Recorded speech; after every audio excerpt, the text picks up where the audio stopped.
আসসালামু আলাইকুম। লাস্ট ভিডিওতে আমরা অ্যারের সোল মেথডটি সম্পর্কে জানার চেষ্টা করেছিলাম। এই ভিডিওতে আমরা চেষ্টা করব ইজ লিস্ট মেথডটি সম্পর্কে জানার। তো শুরুতে আমরা একটা অ্যারে ক্রিয়েট করে নেব, যেটা আমি 1 2 3 নামে ক্রিয়েট করে নিলাম। ইজ লিস্ট মেথডটি ব্যবহার করার জন্য শুরুতে আমাদের ARR ক্লাস থেকে ইজ লিস্ট নামের মেথডটি নিয়ে নিতে হবে। এইখানে লিস্ট নামের যে মেথডটি আছে এইটা জাস্ট একটা অ্যারে রিসিভ করবে এবং চেক করবে যে এই যে আমরা অ্যারেটি পাস করলাম এই অ্যারেটি লিস্ট কিনা। ARR।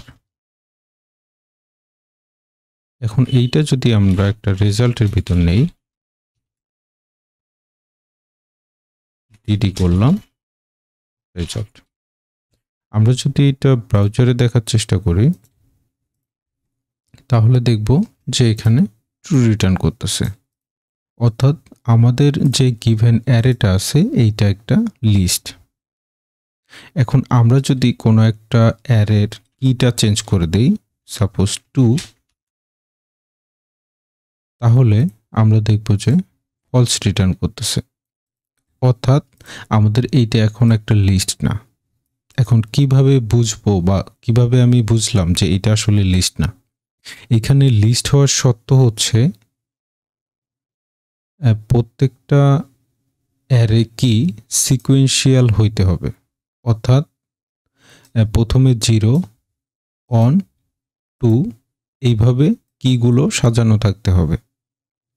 যদি এখানে আমি 2 এর পরিবর্তে 0 দিয়ে দেই এবং এইখানে চেক করার চেষ্টা করি, তাহলে আমরা দেখতেছি ট্রু রিটার্ন করতেছে, অর্থাৎ আমাদের এইটা সিকোয়েন্সিয়াল আছে। এখন আমরা যদি এইটার ইমপ্লিমেন্টেশন দেখার চেষ্টা করি তাহলে দেখব যে এখানে অ্যারে ইজ লিস্ট নামের একটা পিএসপির বিল্ট ইন ফাংশন ব্যবহার করা হয়েছে। এই ফাংশনটা জাস্ট চেক করে দেখবে যে অ্যারে কি 0 থেকে অ্যারের লাস্ট লেন্থ পর্যন্ত সিকোয়েন্সিয়াল আছে কিনা। যদি থাকে তাহলে এটা ট্রু রিটার্ন করবে, আদারওয়াইজ ফলস রিটার্ন করবে। আমরা যদি একটা রিয়েল লাইফ সিনারিও চিন্তা করি যে আমাদের একটা এক্সটার্নাল এপিআই কল করতেছি এবং সেই যে এক্সটার্নাল এপিআইটা আমাদের লিস্ট রিটার্ন করতেছে কিনা অথবা সিঙ্গেল একটা অবজেক্ট রিটার্ন করতেছে কিনা, আমরা সেই জিনিসটা চেক করার চেষ্টা করি। শুরুতেই আমি এক্সটার্নাল এপিআই কল করার জন্য আমাদের বিল্ট ইন যে HTTP ফ্যাসারটা আছে সেই ফ্যাসারটা ইম্পোর্ট করে নিব। দেন আমি গেট মেথডে একটা ইউআরএল দিয়ে দিব, সেইটা হচ্ছে এই ইউআরএলটা। আপনারা জেসন প্লেস হোল্ডার লিখে সার্চ করলেই লিঙ্কটা পেয়ে যাবেন। এই ইউআরএলটা দিয়ে দিলাম। এখন এই যে ইউআরএলটা আমার যে রেসপন্সটা ব্যাক করবে সেইটা আমি একটা ভেরিয়েবলে নিয়ে নিচ্ছি। দেন আমি এই যে রেসপন্সটা এইটা ডাটা নামের একটা ভেরিয়েবলে নিয়ে নিচ্ছি এবং জেসনে কনভার্ট করে নিচ্ছি। এখন আমি যদি এই ডাটাটা চেক করার চেষ্টা করি যে if ARR is list data, অর্থাৎ আমি যে ডাটাটা পাচ্ছি এই ডাটাটা লিস্ট কিনা এটা আমি চেক করব। যদি লিস্ট হয়, অর্থাৎ আমাদের একাধিক ডাটা থাকে, তাহলে আমরা এই ডাটার উপরে একটা লুপ চালাইতে পারবো। Suppose for is data as user, যেহেতু আমরা একটা ইউজারের ডাটা পাচ্ছি, তো এইখানে আমি যদি ইকো করি ইউজার সাপোজ নেম, অথবা যদি লিস্ট না হয় ইলস, তাহলে আমরা ডাটার ভিতরে নেম পাবো। একটু চেক করে দেখি এইটা আসলে আমি আমাদের প্রিভিয়াস কোডগুলো ফেলে দিচ্ছি, এইটা আসলে কি দিচ্ছে। নেম দিচ্ছে। এখন আমি যদি এইটা রিলোড দেই তাহলে দেখতে পাচ্ছি যে আমাদের এখানে লিস্ট অফ নেম দেখাচ্ছে, বেশ কিছু নেম দেখাচ্ছে। সাপোজ প্রথমে এই নামটা দেখি যে এই নামটা, দ্বিতীয়ত আসছে এই নামটা।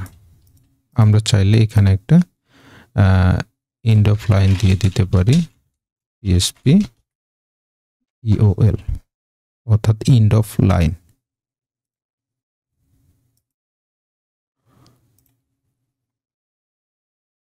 আমরা যেহেতু ব্রাউজারে ইকো করতেছি, আমরা যদি এইখানে BR ট্যাগটা ব্যবহার করি তাহলে আশা করি কাজ করবে। আমরা যদি ব্রাউজারে রিলোড দিই তাহলে দেখব যে লাইন বাই লাইন চলে আসছে। এখন আমরা যদি এমন কোনো একটা রেসপন্স পাই যেটা আসলে এই ব্লকে আসতেছে না, অর্থাৎ এই যে ডাটাটা আমরা পাচ্ছি এটা যদি লিস্ট না হয় তাহলে পরের ব্লকে চলে আসবে। তো আমরা যদি একটা ইউজারের ডাটা গেট করার চেষ্টা করি এবং তাহলে আমাদের পরের ব্লকে চলে আসবে। এখানে আমরা যদি এটা ইকো করে দেই তাহলে দেখব যে আমরা প্রথম যে ইউজারটা পাচ্ছি সেই ইউজারের ডাটাটা এখানে চলে আসতেছে। এছাড়া আমরা যদি আরও ভিন্ন কোনো রিয়েল লাইফ এক্সাম্পল দেখার চেষ্টা করি, যে সাপোজ আমরা ইনপুট থেকে ইউজারের কোনো একটা ডাটা অ্যারে হিসেবে নিচ্ছি। সাপোজ আমাদের একটা পোস্টের এগেইনস্টে অনেকগুলো ট্যাগ আছে, আমরা যদি সেই ট্যাগগুলো অ্যাজ এ অ্যারে হিসাবে এখানে নিয়ে আসি, অর্থাৎ কন্ট্রোলার মেথডের মধ্যে নিয়ে আসি এবং ভ্যালিডেশন করতে চাই অথবা চেক করতে চাই যে এই যে অ্যারেটা লিস্ট কিনা, তাহলে আমরা সেইটাও এই সেম জিনিসটা দিয়ে করতে পারি। আশা করি ভিডিওটা সবার কাজে আসবে। ধন্যবাদ সবাইকে ভিডিওটা দেখার জন্য।